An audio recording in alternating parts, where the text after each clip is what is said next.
பேரவைத் தலைவர் அவர்களே, மாண்புமிகு எதிர்க்கட்சி தலைவர் அமைச்சர் அந்தஸ்தில் இருக்கிறார். அவருக்கு அது அவருடைய உரிமை, அரசாங்கம் தருகிறது. எனவே அந்த வீடு கொஞ்சம் உட்காருங்க உட்காருங்க உட்காருங்க. எனவே அவர் அந்த அரசாங்க வீட்டில் இருந்து பணியை கவனிக்க வேண்டும் என்பதற்காக அந்த வீட்டை கேட்டு வாங்கியிருக்கிறார். ஆனால் நான் கொஞ்சம் இருங்க, பேசி முடிக்கட்டும், பேசுறேன், நான் சொல்றேன், நான் சொல்றேன், நீங்க பேசுங்க. நாங்க கார் வேணான்னு தானே சொல்றோம், உங்கள்கிட்ட வேணும் நான் கேட்கிறேன். கார் வேணான்னு சொல்றேன். அவர் சொல்றாரு 2-3 கார் வச்சிருக்கான், இங்க கூட அந்த நிலையில் தான் இருக்கு அப்படிலாம் சொல்றாரு. நான் கார் வேணாம், ஏற்கனவே அரசாங்கம் செலவு வைக்குது, கார் வேணான்னு சொல்றேன். அவர் உடனே முதல்ல ஏற்கனவே இருக்கிற தேர்தல் பணியில் இருந்தது 10,000 தான் இருக்கு, கார் இல்லைன்னு சொன்னா நீங்க தப்பு தானே நாங்க சொன்னா கேஸ் போடுங்களேன், போடுங்களேன் கேஸ. ஏங்க உண்மைதானே சொல்றேன், உண்மை. தேர்தல் நிற்கும் போது கொடுக்கிற அவிடவிட்ல என்ன இருக்காதான் அதை கொடுக்க முடியும். எனவே எதை எடுத்தாலும் ஒரு குதர்க்கமாக பேசினா எப்படி சரியா இருக்கும்? அவரு நீங்க வீட்டில் வந்து காரு வேணான்னு தானே சொல்றோம், உங்களுக்கு செலவு கம்மி பண்ணுன்னு தானே சொல்றோம். அதுக்காக ஒருத்தர் நீங்க வந்து 4 வீடு வச்சிருக்க 3 வீடு வச்சிருக்கேன்னா தெரியுமா, அமைச்சருக்கு தெரியுமா என்பது தெரியல. அமைச்சர் இப்ப சொந்த வீட்டில் இருக்கிறார், ஆனா அந்த அரசாங்கம் அந்த வீட்டுக்கு வாடகை கொடுக்குது. அது தெரியுமா அவருக்கு? அமைச்சருக்கு வீடு சொந்த வீட்டில் இருந்தா கூட அதுக்கு வாடகை கொடுக்குறாங்க. அதை ஒண்ணு வேணான்னு எழுதி கொடுங்க. பொதுப்பணித்துறை அமைச்சர் மாண்புமிகு பேரவைத் தலைவர்களே, இதுதான் நாங்க சொல்றோம். அவர் பேசி முடிக்கட்டும். இதுதான் நாங்க சொல்றோம். எதிர்க்கட்சி தலைவர் சொல்லும் பொழுது அவர் சொல்லக்கூடிய வார்த்தைகள் அரசியல் ரீதியா மாத்துற மாதிரி வார்த்தைகள் இருக்கு. அதாவது நான் பேசி முடிச்சிடலாம். அவரு அரசினுடைய நிதி சுமையை கருதி அப்படிங்கிற மாதிரி வார்த்தைகள் சொல்லும் பொழுது அது ஏதோ நாங்க ஏதோ அரசினுடைய நிதி சுமை எங்களுக்கு தெரியாத மாதிரியும், இதை வந்து ஏதோ ஒரு வசதி வாய்ப்புக்காக செஞ்சு கொடுக்கிற மாதிரியும், இது ஒரு ஆடம்பரம் மாதிரியும் சில வார்த்தைகள் வருது. அதுதான் நாங்க பதிவு பண்றோம். அமைச்சர்களுக்கு எந்த உரிமை இருக்கிறதோ, ஒரு அமைச்சருக்கு வந்து ஒரு காரும் 4 தனிச் செயலர்களும் ஒரு பங்களாவும் ஒரு உரிமை இருக்கிறோம். அதை நாங்க வந்து எதுவுமே தவறுன்னு சொல்லல. அந்த இடத்துல தான் மக்களை சந்திக்க முடியும். தனிப்பட்ட வீடோட ஒரு பங்களா கொடுக்கிறது மக்கள் ஒரு நாளைக்கு 500 பேர் 1000 பேர் வரும்போது நம்ம மக்களை சந்திக்கிறோம். அதே மாதிரி சட்டமன்ற உறுப்பினர்களுக்கும் கடமையும் பொறுப்பும் இருக்கிறது. அதுக்குதான் நாங்க பதிவு பண்றோம். இது ஆடம்பரம் அல்ல, இது அவங்களுடைய வேதனை. அதுதான் நான் சொல்ல வரோம். அதாவது நம்மளுடைய என்ன சொல்றது, தேர்தல் இதுல வந்து 10,000 ரூபாய் இருக்குன்னு சொல்லிட்டு ரேஞ்ச் ரோவர் கார்ல போகக்கூடிய அமைச்சர்கள் இங்க கிடையாது. எங்களுடைய தேர்தல் அறிக்கையில எங்களுடைய நாமினேஷன்ல என்ன இருக்கோ, நாமினேஷன் என்ன இருக்கோ அதுதான் நாங்க வந்து பதிவு பண்றோம். நாங்க ஆக்சுவலா அதனால சில வார்த்தைகளை வந்து என்னன்னு தெரியல. இன்னைக்கு எதிர்க்கட்சி தலைவர் காலையில இருந்து வந்து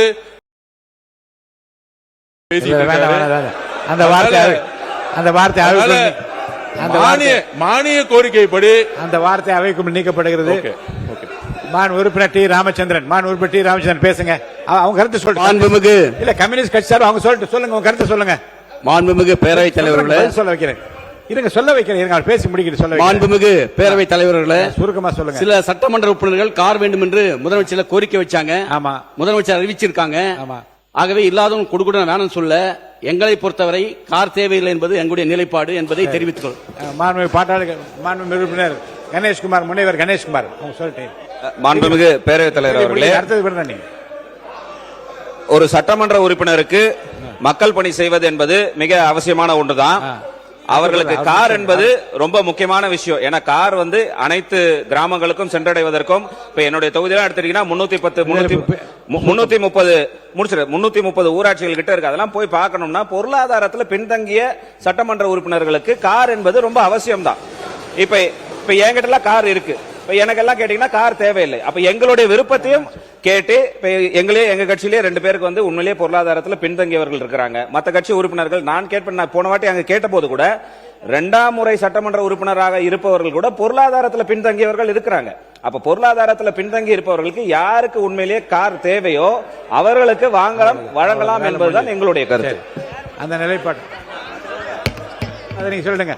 மாண்புமிகு எதிர்க்கட்சி தலைவர் அவர்கள்.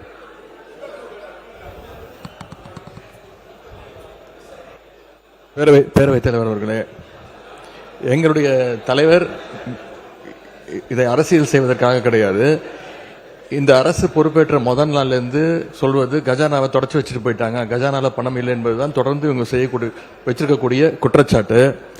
அது மட்டும் இல்ல, இவங்களோட தேர்தல் பிரச்சாரத்துல இப்ப இருக்கக்கூடிய அமைச்சர்கள், சட்டமன்ற உறுப்பினர்கள், அவங்க இயக்கத்தை சேர்ந்தவங்க நிறைய பேர் சொல்லியிருக்காங்க, தொடர்ந்து இலவசமா கொடுக்குறீங்க, எல்லாத்தையும் இலவசமா கொடுக்குறீங்கன்னு இவங்க குற்றம் சாட்டிட்டு இன்னைக்கு காரை இலவசமா நீங்க கொடுக்குறீங்க. அது உங்க முதலமைச்சருடைய உரிமை. நாங்க எங்களுக்கு கார் தேவையில்லை, எங்களுடைய திராவிட முன்னேற்ற கழக உறுப்பினருக்கு கார் தேவையில்லை. யார் யாருக்கு கார் வேணுமோ நீங்க வாங்கிக்கோங்க. எங்களுடைய வேண்டுகோள் என்னன்னா, வேட்புமனு தாக்கல்ல நீங்க அஃபிடவிட்ல ஃபைல் பண்ணிருப்பீங்க, யார் யாருக்கு கார் இல்ல, எவ்வளவு சொத்து இருக்கு அப்படின்னு சொல்லிருப்பீங்க. அதுக்கு தகுந்த மாதிரி அவங்களுடைய வசதி வாய்ப்புக்கு ஏற்ற மாதிரி கார் வாங்கி கொடுங்க என்பதுதான் எங்களுடைய சஜஷன்.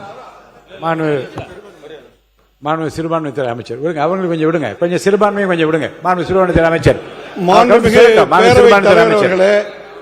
இந்த சட்டமன்ற உறுப்பினர்களுக்கு இந்த கார் தேவைங்கிறது ஒரு சர்ச்சையாக பேசப்படுகிறது. பல ஆண்டுகளுக்கு முன்பே மாண்புமிகு முன்னாள் முதலமைச்சர் டாக்டர் கலைஞர் கருணாநிதி அவர்களால் 300க்கும் அதிகமான யூனியன் சேர்மன்களுக்கு அரசு சார்பில் வாகனம் வழங்கப்பட்டுச்சு. இது ஒன்றும் புதுசு இல்லை.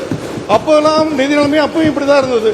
அப்பெல்லாம் கேள்வி கேட்காம இப்போ ஒரு சட்டமன்ற உறுப்பினர்களுக்கு கிடைக்கிறது கேள்வி கேட்கறது சரியானதா பண்ணுவோம். உறுப்பினர் ஏவா வேலு அவர்கள்.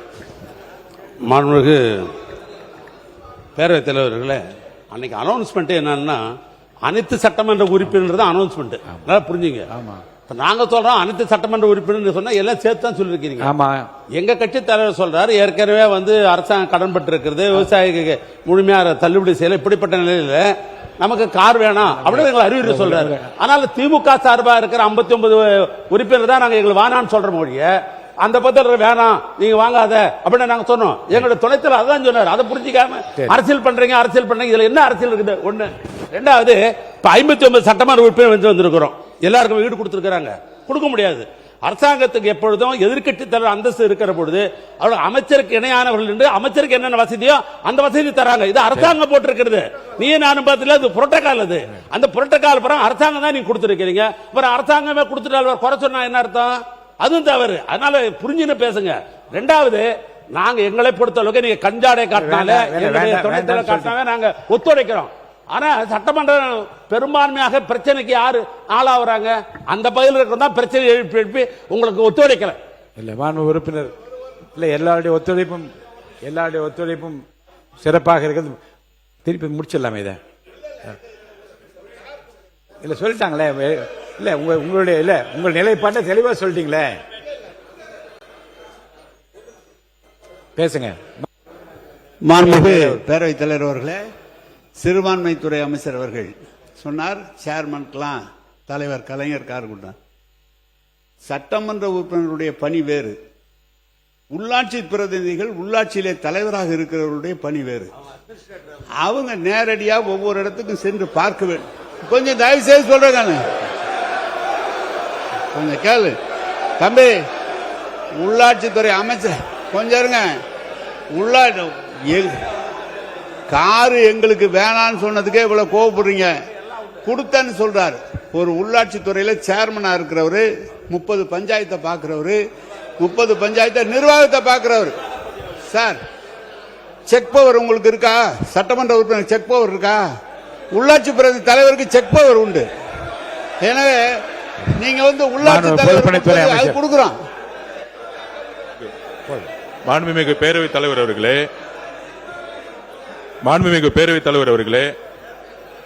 அண்ணா ஒரு நிமிஷம் மாண்புமிகு பேரவைத் தலைவர்களே, மாண்புமிகு மூத்த உறுப்பினர் கேட்டாரு சட்டமன்ற உறுப்பினர் செக் பவர் இருக்கான்னு அப்படின்னு. செக் பவர் இல்ல, ஒத்துக்கிறோம். ஆனால் மக்களுடைய எதிர்பார்ப்பு என்ன தெரியுமா? அந்த புதிய சட்டமன்ற எதிர்பார்ப்புன்னா, பெரும்பாலும் தேர்தலில் நாங்க பிரச்சாரத்துக்கு போகும்போது சொன்னது, நிறைய இடத்துல எம்எல்ஏவை நாங்க பார்த்ததே கிடையாது. எம்எல்ஏ ஓட்டு கேட்கும் போது வந்தாரு, அதுக்கப்புறம் வரவே இல்ல. மழை வரும்போது வரல, எங்க குறைய கேட்க வரல. ஏன் தொகுதியிலேயே அது இருந்துச்சு, எம்எல்ஏ ஆபீஸ் கூட இல்லன்னு. அப்ப மக்களுடைய எதிர்பார்ப்பு என்னன்னா, சட்டமன்ற நாங்க தேர்ந்தெடுக்கப்பட்டு எங்களுடைய கோரிக்கையை நிறைவேற்றுவது எங்களை முத பாருங்கன்னு சொல்றாங்க. அப்ப பாருங்கன்னு சொல்லும்போது நடந்து போய் பார்க்க முடியாது. ஒவ்வொரு சட்டமன்றத்தை இடத்துல பார்க்கும்போது கிட்டத்தட்ட 3 லட்சம் பேர் இருந்தாங்கன்னா, இப்ப 7 வார்டு இருக்கு என் தொகுதியிலனா, 7 வார்டு நம்ம நடந்து போய் பார்க்க முடியாது. அப்ப இது ஆடம்பரம் கிடையாது. இது அரசியல் ரீதியா நம்ம அமைச்சருக்கு எப்படி மூத்த உறுப்பினர் சொன்னாரோ அது வந்து அரசே கொடுத்திருக்கும். சட்டமன்ற உறுப்பினர்களுக்கு இது ஆடம கிடையாது. ஒவ்வொரு சட்டமன்ற உறுப்பினர் மக்களை போய் சந்திக்க வேண்டும் என்ற எண்ணத்தில் தான் மாண்பு முதலமைச்சர் இந்த காரை வந்து அனௌன்ஸ் பண்ணியிருக்காரு. மக்களை சந்திக்க வேண்டும், இதுதான் முக்கிய கோரிக்கை. சந்திக்கும் போதுதான் அனைத்து டிபார்ட்மெண்டோடைய ஒவ்வொரு ஆபீஸ்க்குள்ள போய், இப்ப நீங்க வந்து உள்ளாட்சி துறையெல்லாம் இந்த ஆபீஸ்ல உட்கார்ந்துட்டு ஒரு சட்டமன்ற உறுப்பினர் கேள்வி கேட்கும் போது அந்த அதிகாரிகள் உள்ளபடியே ஒரு பயம் வரும். இல்ல வீட்டுக்குள்ளேயே உட்கார்ந்துகிட்டு நம்ம வந்து ஒரு அரசியல் செய்ய முடியாது. மக்களுடைய தேவைகளை ஒவ்வொரு தெருவா செய்யணும். அதுக்குதான் இந்த இதை தவிர இது ஆடம்பரம் கிடையாது. எதிர்கட்சி தலைவருடைய நிலைப்பாடுல நாங்களும் இருக்கோம். யார் யாருக்கெல்லாம் கார் இருக்கு அவங்க ஆட்டோமேட்டிக்கா யாரும் அப்ளை பண்ண போறது இல்ல. ஆனா ஒரு முதலமைச்சருடைய அறிவிப்பு பொதுவான அறிவிப்பா தான் இருக்க முடியும். இதுதான் ஒரு அரசுடைய புரோட்டோகால்.